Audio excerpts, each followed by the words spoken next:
Friends, welcome back to my channel. ಹೇಗಿದ್ದೀರಾ ಎಲ್ಲರೂ? ಬನ್ನಿ ಇವತ್ತು ಸಿಂಪಲ್ಲಾಗಿ ಟೇಸ್ಟಿಯಾಗಿ ವೈಟ್ ಬಿರಿಯಾನಿ ಹೇಗೆ ಮಾಡೋದು ಅಂತ ತೋರಿಸ್ತೀನಿ.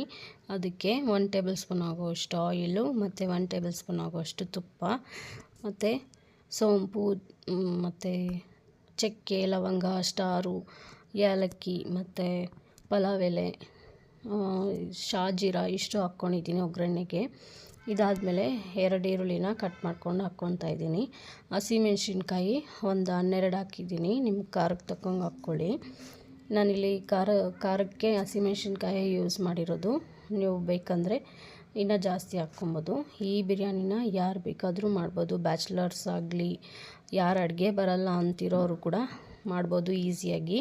ನೋಡಿ, ಇದು ginger garlic paste 1 table spoon ಆಗೋಷ್ಟು ಹಾಕ್ಕೊಂಡಿದ್ದೀನಿ. ಇದು ಚೆನ್ನಾಗಿ ಹಸಿ ವಾಸನೆ ಹೋಗೋವರೆಗೂ ಫ್ರೈ ಮಾಡ್ಕೊಳ್ಳಿ. ಹಾಗೆ ನನ್ನ ಚಾನಲ್ನ ನೋಡ್ತಾ ಇರೋರು ಸಬ್ಸ್ಕ್ರೈಬ್ ಮಾಡ್ಕೊಂಡು ನೋಡಿ, ಲೈಕ್ ಮಾಡಿ, ಶೇರ್ ಮಾಡಿ, ಕಮೆಂಟ್ ಮಾಡಿ. ಪಕ್ಕದಲ್ಲಿರೋ ಬೆಲ್ ಐಕನ್ನ ಕ್ಲಿಕ್ ಮಾಡ್ಕೊಳ್ಳಿ, ನೋಟಿಫಿಕೇಷನ್ ಬರುತ್ತೆ. 1 ಟೇಬಲ್ ಸ್ಪೂನ್ ಆಗೋಷ್ಟು ಅರಿಶಿನ ಮತ್ತು ಚಿಕನ್ ನಾನಿಲ್ಲಿ ಅರ್ಧ kg ಯೂಸ್ ಮಾಡಿದ್ದೀನಿ. ಚೆನ್ನಾಗಿ ಫ್ರೈ ಮಾಡ್ಕೊಳ್ಳಿ ಮತ್ತು ತಿರುಗಿಸ್ಕೊಳ್ಳಿ. ಚೆನ್ನಾಗಿ ಈಸಿಯಾಗಿ ಬೇಗ ಆಗೋಗ್ಬಿಡುತ್ತೆ. ಇದು ಕುಕ್ಕರಲ್ಲಿ ಮಾಡಿದ್ರೆ ತುಂಬ ಈಸಿಯಾಗಿ ಯಾರು ಬೇಕಾದರೂ ಮಾಡ್ಬೋದು ಈ ವೈಟ್ ಬಿರಿಯಾನಿನ. ಇದು ಚೆನ್ನಾಗಿ ಬೆಂದಮೇಲೆ, ಫ್ರೈ ಆದಮೇಲೆ 1 ಕಪ್ ಆಗೋಷ್ಟು ಮೊಸರು ಹಾಕ್ಕೊತಾ ಇದ್ದೀನಿ. ನೋಡಿ, 1 ಕಪ್ ಆಗೋಷ್ಟು ಮೊಸರು ಹಾಕ್ಕೊತಾ ಇದ್ದೀನಿ. ಮೊಸರು ಹಾಕ್ಕೊಂಬಿಟ್ಟು ಚೆನ್ನಾಗಿ ತಿರುಗಿಸ್ಕೊಳ್ಳಿ. ಗಟ್ಟಿ ಮೊಸರು ತೊಗೊಳ್ಳಿ. 1 ಕಪ್ ಆಗುವಷ್ಟು ಹಾಕ್ಕೊಂಬಿಟ್ಟು ಚೆನ್ನಾಗಿ ತಿರುಗಿಸ್ಕೊಳ್ಳಿ. ಹಾಗೆ ನಾನಿಲ್ಲಿ ಸಾಲ್ಟು 2 ಟೇಬಲ್ ಸ್ಪೂನ್ ಯೂಸ್ ಮಾಡ್ತಾಯಿದ್ದೀನಿ. ನೋಡಿ, 2 ಟೇಬಲ್ ಸ್ಪೂನ್ ಸಾಲ್ಟ್ ಹಾಕ್ಕೊತಾ ಇದ್ದೀನಿ.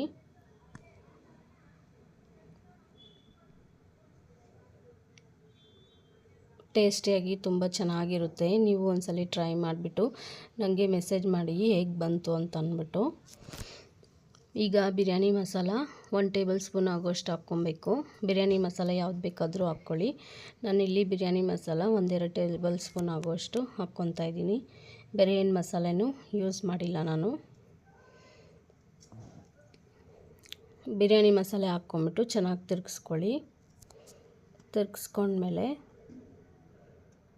ಅಕ್ಕಿ ಹಾಕ್ಕೊಬೇಕು. ನೋಡಿ, ಇದು ಕುದೀತಾ ಇದೆ. ಈ ಟೈಮಲ್ಲಿ ಕೊತ್ತಂಬರಿ ಮತ್ತು ಪುದೀನಾನ ಸಣ್ಣ ಸಣ್ಣದಾಗಿ ಕಟ್ ಮಾಡಿಕೊಂಡು ಹಾಕ್ಕೊತಾ ಇದ್ದೀನಿ.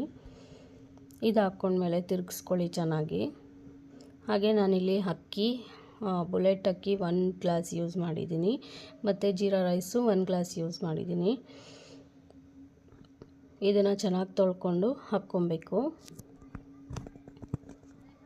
ನೋಡಿ, ಅಕ್ಕಿ ನಾನು ಹೇಳಿದ್ನಲ್ಲ, ಬುಲೆಟ್ 1 ಗ್ಲಾಸು ಮತ್ತು jeera rice 1 glass, 2 1 glass use ಮಾಡಿದ್ದೀನಿ. ಇದನ್ನು ಇದು ಫ್ರೈಯಲ್ಲಿ ಹಾಕ್ಕೊಂಬಿಟ್ಟು, ಚಿಕನ್ದ್ರಲ್ಲಿ ಹಾಕ್ಕೊಂಬಿಟ್ಟು ತಿರುಗಿಸ್ಕೊಬೇಕು ಒಂದ್ಸಲಿ. ತಿರುಗಿಸ್ಕೊಂಡ್ಮೇಲೆ 2 ಚಮಚ ಆಗುವಷ್ಟು ಬಿಸಿನೀರು ಹಾಕ್ಕೊಳ್ಳಿ. ಬಿಸಿನೀರು ಹಾಕ್ಕೊಳೋದ್ರಿಂದ ನಿಮಗೆ ಬೇಗ ರೆಡಿಯಾಗಿಬಿಡುತ್ತೆ ರೈಸೆಲ್ಲ. ಯಾವಾಗಲೂ ಅಷ್ಟೇ ಈ ಬಿಸಿನೀರನ್ನ ಸೈಡಲ್ಲಿ ಇಟ್ಕೊಂಡೇ ಇರಿ, ಬೇಗ ಆಗಿಬಿಡುತ್ತೆ ಅಡುಗೆ. ನೋಡಿ, ಈಗ ಬಿಸಿನೀರು ನಾನು 2 ಚಮಚ ಆಗುವಷ್ಟು ಹಾಕ್ಕೊತಾ ಇದ್ದೀನಿ. ಚೆನ್ನಾಗಿ ತಿರುಗಿಸ್ಕೊಬೇಕು. ತಿರುಗಿಸ್ಕೊಂಡ್ಮೇಲೆ 1 ಕುದಿ ಬಂದಮೇಲೆ ಟೊಮೊಟೊ ನಾನಿಲ್ಲಿ 2 ಸಣ್ಣ ಸಣ್ಣದಾಗಿ ಹಾಕ್ಕೊತಾ ಇದ್ದೀನಿ. ಇದು ಹಾಕ್ಕೊಂಡ್ಮೇಲೆ ತಿರುಗಿಸ್ಕೊಳ್ಳಿ. ತಿರುಗಿಸ್ಕೊಂಬಿಟ್ಟು ಕುಕ್ಕರ್ ಮುಚ್ಚಿಬಿಡಿ. ಇದು 1 ವಿಸಿಲ್ ಬಂದರೆ ಸಾಕು, ವೈಟ್ ಬಿರಿಯಾನಿ ರೆಡಿಯಾಗಿದೆ ಅಂತ. ನೋಡಿ, ಈ ಥರ ಕುದಿಯೋವಾಗ ಕುಕ್ಕರ್ ಮುಚ್ಕೊಂಬಿಡಿ.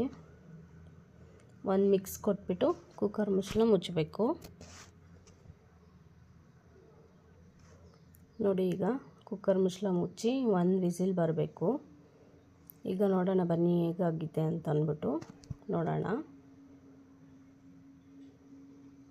ನೋಡಿ ಟೇಸ್ಟಿಯಾಗಿ ಎಷ್ಟು ಚೆನ್ನಾಗಾಗಿದೆ ನೋಡಿ. ಮೇಲ್ಗಡೆ ಎಲ್ಲ ಎಷ್ಟು ಚೆನ್ನಾಗಿ ಬಂದಿದೆ. ಕೆಳಗಡೆಯಿಂದ ಮೇಲಕ್ಕೆ ಎತ್ತಿ ರೈಸ್ನ, ಆವಾಗ ಪುಡಿ ಆಗೋದಿಲ್ಲ. ನೋಡಿ, ಈ ಥರ ಎತ್ತೋದ್ರಿಂದ ಮೇಲೆ ಇರೋ ಮಸಾಲೆ ಎಲ್ಲ ಕೆಳಕ್ಕೆ ಹೋಗುತ್ತೆ. ನೋಡಿ, ಟೇಸ್ಟಿ ವೈಟ್ ಬಿರಿಯಾನಿ ರೆಡಿಯಾಗಿದೆ. ಹೀಗೆ ನನ್ನ ಚಾನಲ್ನ ಸಪೋರ್ಟ್ ಮಾಡ್ತಾಯಿರಿ. ಧನ್ಯವಾದಗಳು ಫ್ರೆಂಡ್ಸ್.